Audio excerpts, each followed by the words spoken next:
नमस्ते बच्चों, JMD class में मैं पांडे सर आपका स्वागत करता हूं। इस वीडियो में मैं आपको मैथ्स में यूज होने वाले कुछ ट्रिग्नोमेट्रिक आइडेंटिटीज बताऊंगा जो अक्सर हमें यूज करना पड़ता है, चाहे वो कैलकुलस में डिफरेंशिएशन का पोर्शन हो या इंटीग्रेशन का पोर्शन हो। बहुत ज़्यादा अमाउंट में ये फॉर्मूले यूज होते हैं। ठीक है बेटे, हर जगह हमें देखना पड़ेगा कि हम अगर फंस रहे हैं तो आइडेंटिटीज की वजह से ही हमारा क्वेश्चन नहीं निकल पा रहा।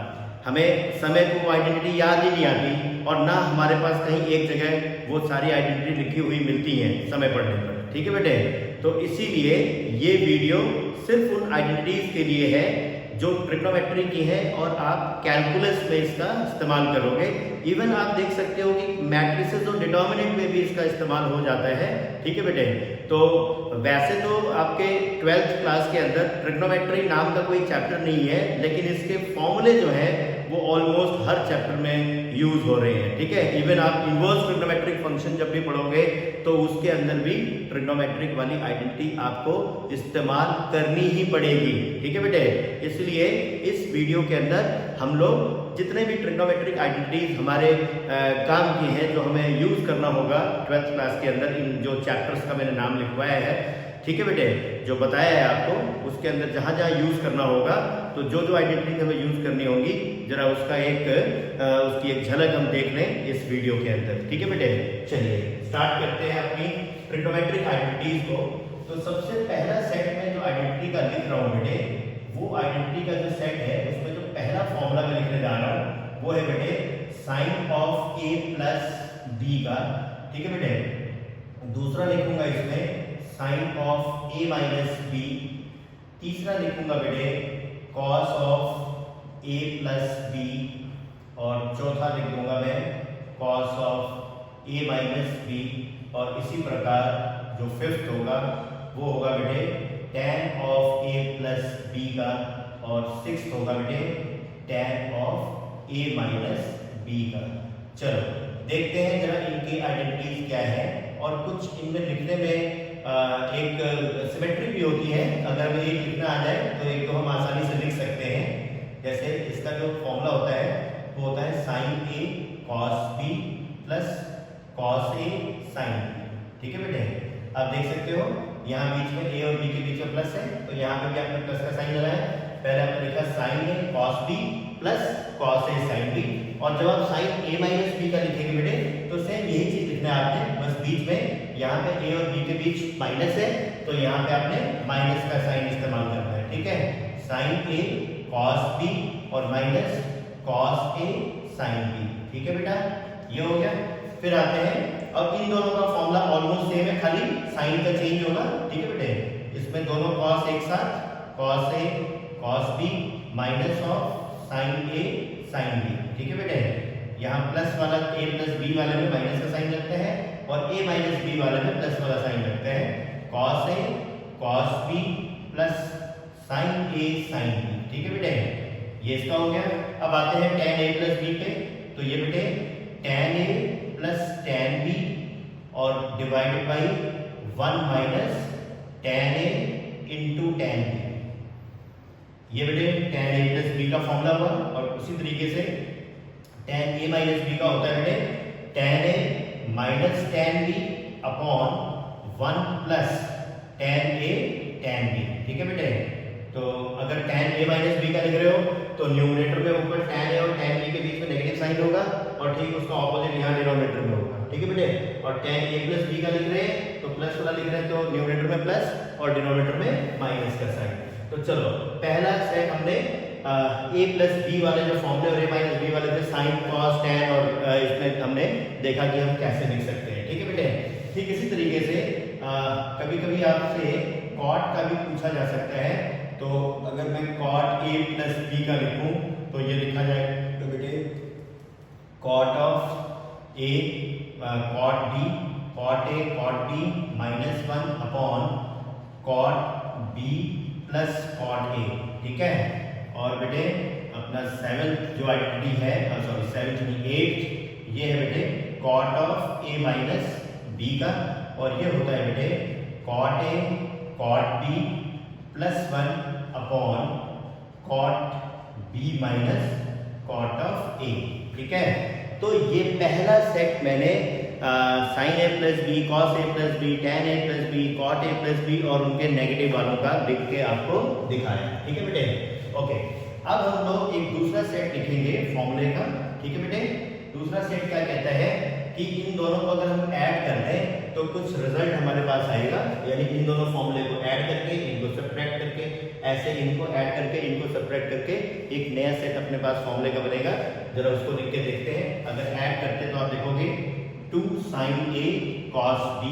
ठीक है बेटे, ये बनता है आपका sin a plus b plus sin a minus b। ठीक है बेटे, और इसी तरीके से अगर आप सब्ट्रैक्ट कर दें तो ये बनेगा बेटे 2 cos a और sin b is equals to बनता है बेटे sin a plus b minus of sin a minus b। ठीक है, और इसी प्रकार इन दोनों थर्ड और फोर्थ को हम ऐड करें अगर तो 2 cos a cos b, यह आता है बेटे cos a plus b plus cos a minus b। ठीक है बेटा, और minus of 2 sin a sin b is equals to cos a plus b और minus cos a minus b। या अगर हम cos a minus b minus of cos a plus b लिखे तो ये पॉजिटिव साइन में हो जाएगा, 2 sin a sin b हो जाएगा। ठीक है बेटे, तो ये दूसरा सेट मैंने लिखा। अब आता हूँ अपने तीसरे सेट पे, और ये भी यहीं से डिराइव होके आएगा। इसमें मैंने a प्लस b की जगह पे c लेट कर लिया और a माइनस b की जगह पे d लेट कर लिया। उन दोनों को सॉल्व करके a और b की वैल्यू c और d के टर्म्स में निकाला, और उसके बाद इसको हम कैसे लिख सकते हैं जरा ध्यान रखें। ये c प्लस d वाले फॉर्मूले कहलाते हैं। तो sin c plus sin d is equals to 2 sin c plus d by 2 और cos c minus d by 2। ठीक है, ये पहला हो गया। इसी तरीके से जो दूसरा होगा इसके अंदर वो होगा बेटे sin c minus sin d। कोई जरूरी नहीं बेटा c और d है, x और y भी हो सकता है, a और b भी हो सकता है, अकॉर्डिंगली आप यूज करोगे। 2 cos c plus d by 2, यानी ये c plus d by 2, c minus d by 2 तो चलेगा ही। पहले वाले में sin cos होगा, दूसरे वाले में cos sin होगा। ठीक है बेटे, sin of c minus d by 2 यहाँ पे आ गया ऐसे। और तीसरा है बेटा cos of c plus cos of d, मैं इन्हीं की मदद से निकाल पा रहा हूँ। ठीक है बेटे, और ये होता है 2 cos c plus d by 2 और cos c minus d by 2। ठीक है बेटे, और फोर्थ आता है बेटे cos of c minus cos of d, ये होता है बेटे minus 2 sin c plus d by 2 और sin c minus d by 2। चल, ये आइडेंटिटीज होगी बेटे। अब बेटे कुछ छोटी छोटी आइडेंटिटीज हैं जो इन्हीं फॉर्मूले से बनाई गई है, उनका डेरिवेशन करना हमें कोई जरूरी नहीं है, तो आइडेंटिटीज हमें याद रखनी चाहिए ताकि समय पड़ने पर हम उनका इस्तेमाल बहुत आसानी से कर सके। ठीक है बेटे, तो ध्यान दीजिए। जैसे कि अब इसमें पहला मैं लिख रहा हूँ sin 2x। ठीक है, या sin 2a लिख लो। ठीक है, 2a लिख लो तो ये होता है 2 sin a cos a। ठीक है बेटे, ये आया कहाँ से वैसे, ये जो sin a प्लस b था, यहाँ पे अगर 2a करना है तो b की जगह पे मुझे a रखना होगा, sin 2a आ जाएगा। ऐसे राइट साइड में भी मैं b की जगह पे a लिख दूंगा तो ये दोनों चीजें ऐड हो जाएंगी और 2 sin a cos a आ जाएगा अपने पास, वही मैंने लिखा है। ठीक है, और इसी का हाफ एंगल का फॉर्मूला भी होता है, तो साथ साथ मैं उसे भी लिखता जाता हूँ। अगर sin a को ही ऐसा लिखना पड़ जाए तो इसे लिखेंगे 2 sin a by 2 cos a by 2। ठीक है, देखो यहाँ पे ट्वाइस ऑफ a था तो आपने a लिखा था, और यहाँ सिर्फ a है तो उसका हाफ लिखना पड़ा।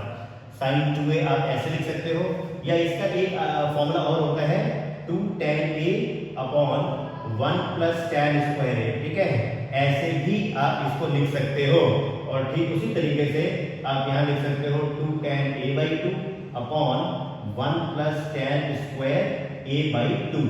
तो ये sin 2a और उसके हाफ एंगल की मैंने आइडेंटिटी आपको लिख के दिखाई। आते हैं बेटे cos 2a के, तो cos 2a का फॉर्मूला सबसे इंपॉर्टेंट माना जाता है ट्रिग्नोमेट्री में, क्योंकि इसको जिन क्वेश्चन में आपने अप्लाई करना होगा वो क्वेश्चन वाकई में इंपॉर्टेंट होते हैं। अब आपके डिफरेंशिएशन में भी ये फॉर्मूले बहुत बृहद पैमाने पे यूज होते हैं, इंटीग्रेशन में यूज होते हैं, और कौन सा फॉर्म यूज करना है ये सबसे बड़ा चैलेंज होता है। तो वो प्रैक्टिस से आपके समझ में आ जाएगा, लेकिन सबसे पहले वो आइडेंटिटी याद तो हो। ठीक है बेटे, ओके। cos 2a का जो पहला फॉर्मूला है वो है cos square a minus sine square a। फिर इसको दूसरा हम लिख सकते हैं 2 cos स्क्वायर a माइनस 1। इसको हम 1 माइनस 2 साइन स्क्वायर a भी लिख सकते हैं, और इसे हम 1 minus tan square a upon 1 plus tan square a भी लिख सकते हैं। यानी आप cos 2a को 4 तरीके से लिख सकते हो। ठीक है बेटे, और इसी तरीके से अब इसका हाफ एंगल अगर लिखना पड़े मुझे, तो जहां जहां a था वहां पे मैं a/2 लिख दूंगा। cos square a/2 minus sine square a/2, या फिर 2 cos स्क्वायर a/2 माइनस 1, या फिर बेटे 1 माइनस 2 साइन स्क्वायर a/2, और या फिर हम लिख सकते हैं 1 minus tan square a/2 upon 1 plus tan square a/2। ठीक है, ऐसे cos 2a और उसके हाफ एंगल की आइडेंटिटी को हम आसानी से लिख सकते हैं। अब यहीं से कुछ चीजें और आपके सामने आती हैं, जैसे मान लीजिए आपके पास 1 प्लस cos 2a आ जाए। ठीक है, 1 प्लस cos 2a आ जाए, तो इसको आप 2 cos स्क्वायर a लिखेंगे। ये यहां से आया। ठीक है, 1 को मैंने यहाँ पे ट्रांसपोज किया, तो 2 cos स्क्वायर a को मैं क्या लिख सकता हूँ, 1 प्लस cos 2a लिख सकता हूँ। और ऐसे ही 1 माइनस cos 2a अगर आपके पास है, तो इसे मैं 2 sin स्क्वायर a लिख सकता हूँ। बहुत ही इंपॉर्टेंट फॉर्मूला। ठीक है बेटे, साथ ही साथ इसके भी हाफ एंगल को अगर देखा जाए, तो अगर ये 1 प्लस cos a हो, तो इसे आप 2 cos स्क्वायर a/2 लिख सकते हो, और 1 माइनस cos a अगर आपके पास है, तो आप इसे 2 sin स्क्वायर a/2 लिख सकते हो। जो ये है वही ये है, बस ये हाफ एंगल में लिख के दिखाया गया है। बहुत ही इंपॉर्टेंट, बहुत जगह इस्तेमाल होगा, और आपको ये सारे फॉर्म क्लियर होने चाहिए। ठीक है बेटे, आते हैं नेक्स्ट स्लॉट पे अपने, और नेक्स्ट स्लॉट जो फॉर्मूले का है वो है अब बेटे cos 2a हो गया। तो अब हमें देखना चाहिए tan 2a के विषय में क्या होगा। tan 2a की आइडेंटिटी क्या होती है, जरा वो समझ लेनी चाहिए हमें। ठीक है बेटे, तो इस डी सेक्शन में थर्ड फॉर्मूला मैं लिखने जा रहा हूँ। ठीक है बेटे, तो ये है tan 2a के लिए, और tan 2a होता है बेटे 2 tan a upon 1 minus tan square a। ये हो गया tan 2a का फॉर्मूला। चलिए अब आते हैं बेटे फोर्थ फॉर्मूला, जो कि sin 3a का मैं लिखने जा रहा हूँ। तो ये होता है बेटे 3 sin a minus 4 sin cube a। ठीक है, sin क्यूब a। और ठीक इसी प्रकार बेटे cos 3a का फॉर्मूला होता है 4 cos cube a minus 3 cos a। और बेटा tan 3a का जो फॉर्मूला होता है वो होता है 3 tan a minus tan cube a upon 1 minus 3 tan square a। ठीक है, यानी क्या फॉर्मूला हुआ, 3 tan a minus tan cube a upon 1 minus 3 tan square a। ये फॉर्मूला होता है बेटे इसका tan 3a का। ठीक है, तो इंपॉर्टेंट आइडेंटिटीज हैं, क्वेश्चंस में बहुत जगह इस्तेमाल होती है, और इसलिए आपने इन्हें याद रखना ही है। इसीलिए मैंने इन्हें इनके लिए एक स्पेशल वीडियो आपको बना के दिया, ताकि ये सारी आइडेंटिटी आपके पास एक जगह हो जाए, ताकि आपको कैलकुलस वाले पोर्शन में कोई दिक्कत ना आए। ठीक है बेटे, और बहुत मतलब आप ये देखो इतनी जगह यूज होंगी। अब इनके जनरल सोल्यूशन भी इस्तेमाल होते हैं, लेकिन आज मैं जनरल सोल्यूशन वाले कॉन्सेप्ट को नहीं समझाऊंगा। एक वीडियो मेरा 11th के लिए जब उस पूरी सीरीज को मैं चलाऊंगा ट्रिग्नोमेट्री वाले को, तो उस सीरीज को भी आप 12th वाले बच्चों को बहुत ढंग से देखना चाहिए, क्योंकि जो चीज़ें भूली बिसरी हैं वो आपको फिर से आप रिवाइज कर पाओगे, और उसके अंदर आपको प्रिंसिपल, जनरल सोल्यूशन, ये सब मैं निकाल के दिखाऊंगा। अभी इनवर्स ट्रिग्नोमेट्री जब चैप्टर स्टार्ट करेंगे हम लोग, तो उससे पहले मैं एक आपको फ्लैशबैक में ले जाके वो सारी चीज़ें एक बार मैं कराने की कोशिश करूंगा। ठीक है बेटे, चलते हैं आगे। tan 3a की आइडेंटिटी आपके पास आ चुकी है। चल, इसके बाद एक और आइडेंटिटी मैं लिखना चाहता हूँ, जैसे 1 प्लस साइन 2a के लिए। ठीक है, 1 प्लस साइन 2a के लिए इसको हम लिखते हैं बेटे cos a plus sign a का होल स्क्वायर, ऐसे लिख सकते हैं। ठीक है, जब आप इसको एक्सपैंड करोगे तो cos square a plus sin square a plus 2 sin a cos a आएगा और वो इतना ही होता है sin 2a के फॉर्मूले को लगाने के बाद। ठीक है बेटे, और इसी तरीके से अगर 1 माइनस sin 2a आपके पास है तो आप इसे लिख सकते हो cos a minus sin a का होल स्क्वायर। और इसी को अगर हाफ एंगल में हम देख लें तो 1 प्लस sin a को हम लिख सकते हैं cos a बाई 2, उस एंगल हाफ कर देना आपने, plus sin a by 2 whole square. और बेटे 1 माइनस sin a अगर आप लिखना चाहो तो यह आएगा cos a by 2 minus sin a by 2 का होल स्क्वायर।